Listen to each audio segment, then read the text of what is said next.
تا اینکه بیشتر در مورد آداب و رسوم ترکمن‌های ما آگاه شیم.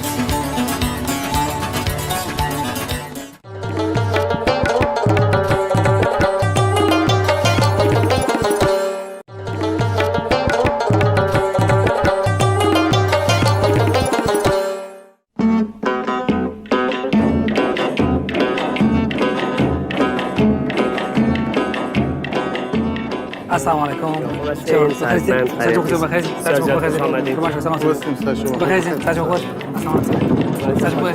السلام. چقدر مقبول، چقدر زیبا. سلام بخیر. سلام.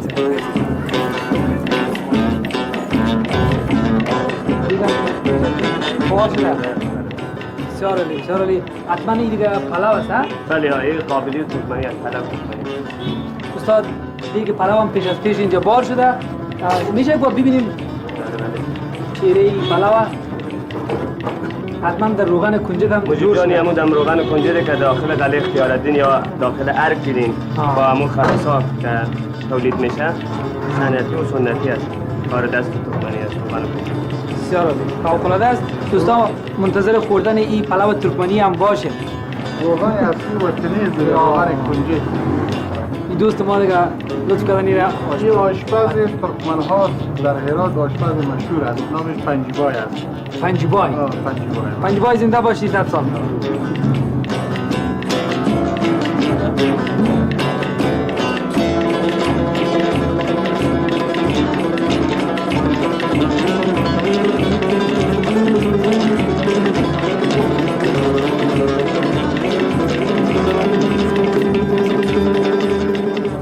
سلام قندولا. سلام. ماشاءالله. ملکه ها رو میبینید دوستان چقدر مقبول است.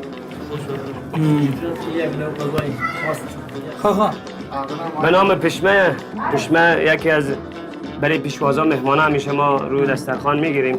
از مهمان ها ابتدا استقبال میکنیم با همین دو غذایی که سنتی ترکمنی هست.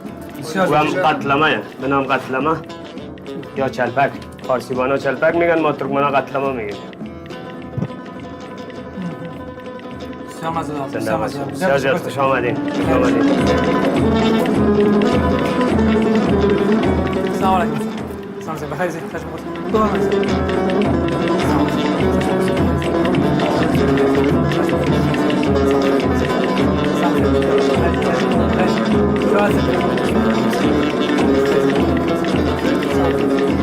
بخیر. مجیب جان اینجا بیاین بالا بشینید. بخیر قربان. قربان شما. بخیر.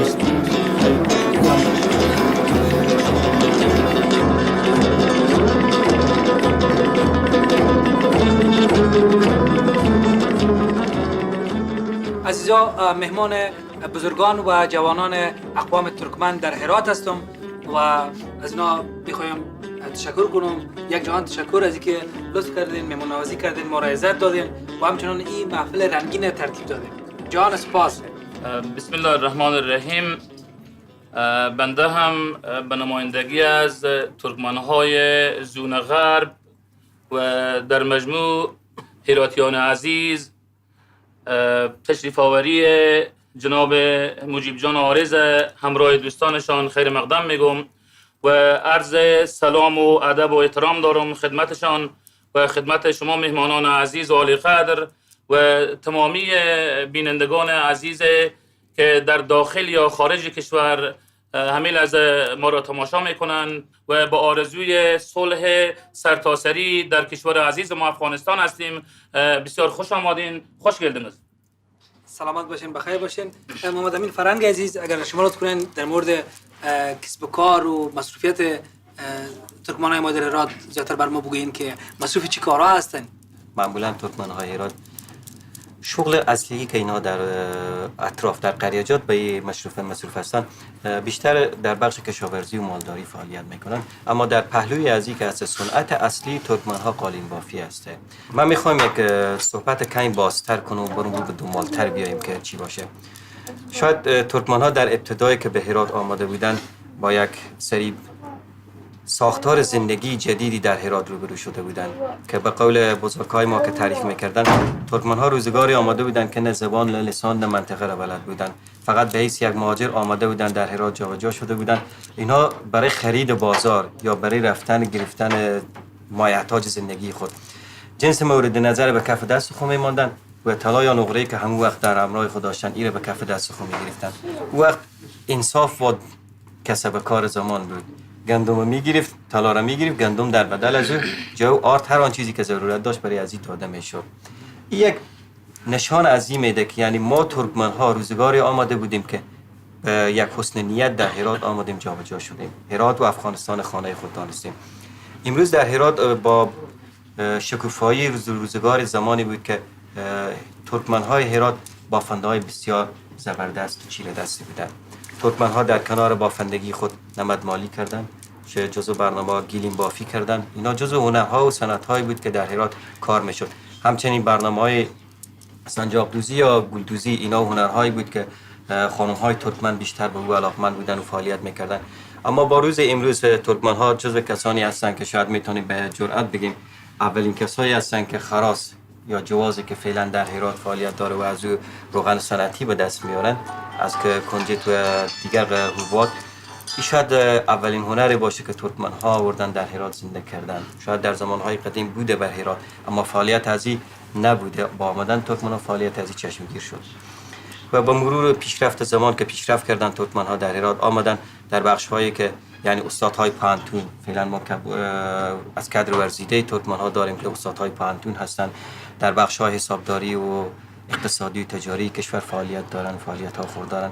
روی هم رفته یک بافت ترکیبی فعلا در جامعه هرات و در جامعه افغانستان مدغم شده که ترکمن های هرات هم خود جزوی از مردم همین منطقه حساب میکنن و در صنعت و تجربه و کاری که دیگه مردم مشغولیت دارن اینا هم مشغول هستن در بخش.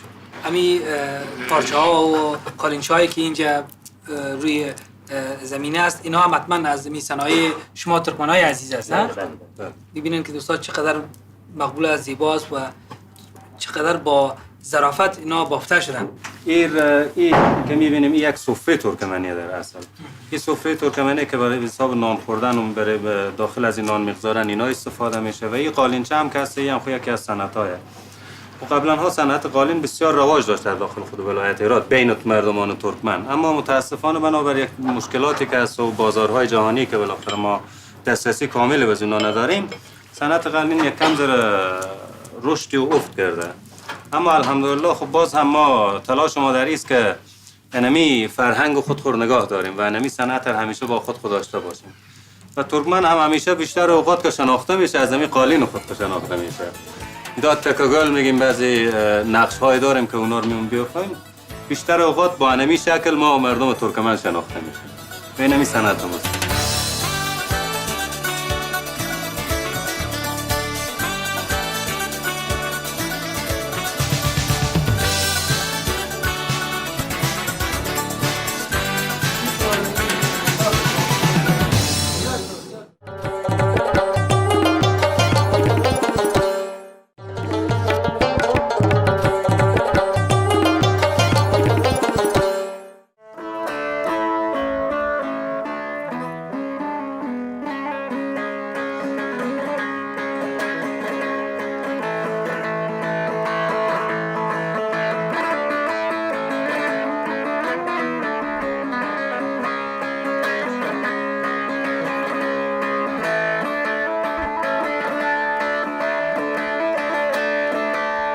Del gönlüm telvasine aramgahım vatandadır. O kavren ihlasine şehrat şanım vatandadır.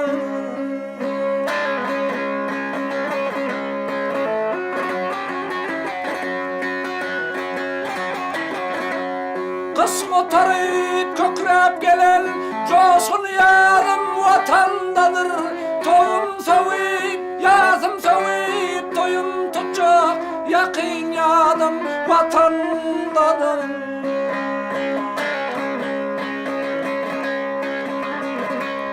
Yadilerden mesken bolmalı böbek kanım vatandadır.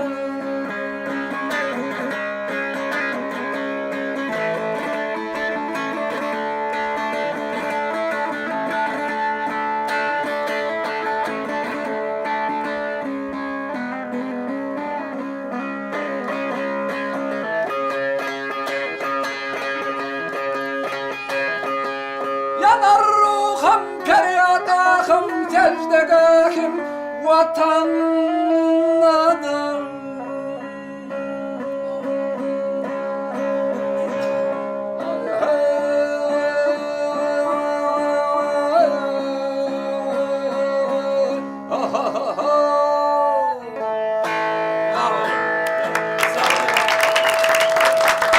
واقعا عالی بود. زنده باد اقوام ترکمن ما، زنده باد افغانستان ما اتحاد و همدلی تمام اقوام افغانستان و زنده باد افغانستان عزیز ما. زنده باد.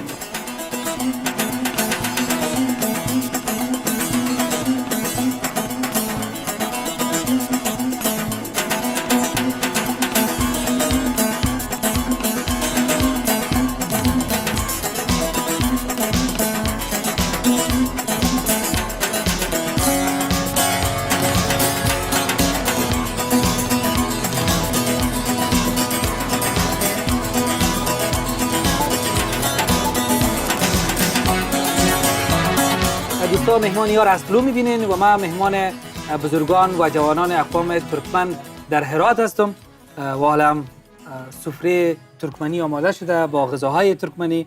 اگر لطف کنین کوتاه همین غذاها رو بر ما معرفی کنین تا ما داخل بفهمیم که چی میخوریم و نام این غذا چی است. غذایی که فعلا اینجا داریم یغل نانی هست که با گوشت و پیاز و اینا گد میشه و ساخته میشه، آماده میشه برای یغلن یغل نان، یعنی نان روغنی. این که میبینیم به نام قتلقلیات میشه. خود خمیر که هست به صورت نازک هموار میشه، بعد از او به لایه از روغن که روغن مالیده میشه به لایه پس جمع میشه، پس دوباره هموار میشه به صورت گرد به داخل روغن. این رو سرخ میکنن که میشه قتلمه. قتلمه یعنی قطع کردن. بسیار عالی، بسیار عالی.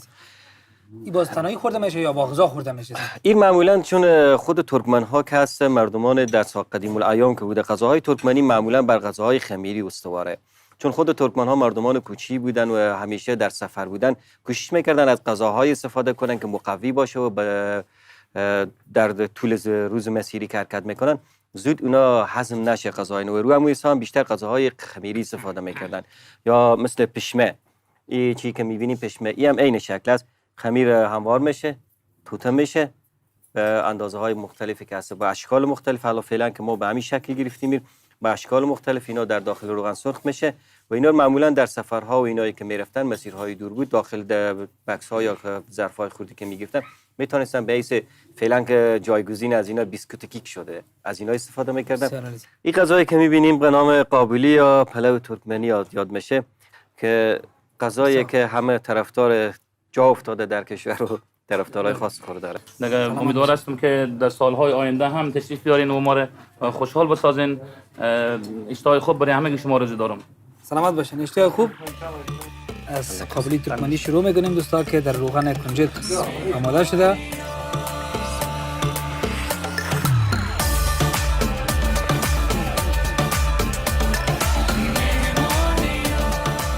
چقدر پلو شیرین، چقدر مزه‌دار، بسیار خوش طعم است. خیلی خوش طعم است. خیلی خوش طعم است. هر غذای ترکمنی یک طعم خاص خود داره. و یکی از چیزهای جالب که هست ترکمن‌ها جزو قدیمی ترین کسایی هست که بعد از چینایی‌ها از ادویه‌جات استفاده کردن. مثل داروگرم، زردچوبه.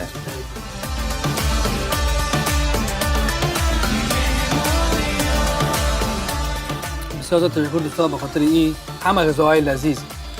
ما واقعا ایران ماندیم زودتر کدام یک از این بخورم و تشکر میکنم دوستا از حامیان مالی برنامه مهمانیار پپسی و پلو. شما میتونین این محصولات با کیفیت از بازار به دست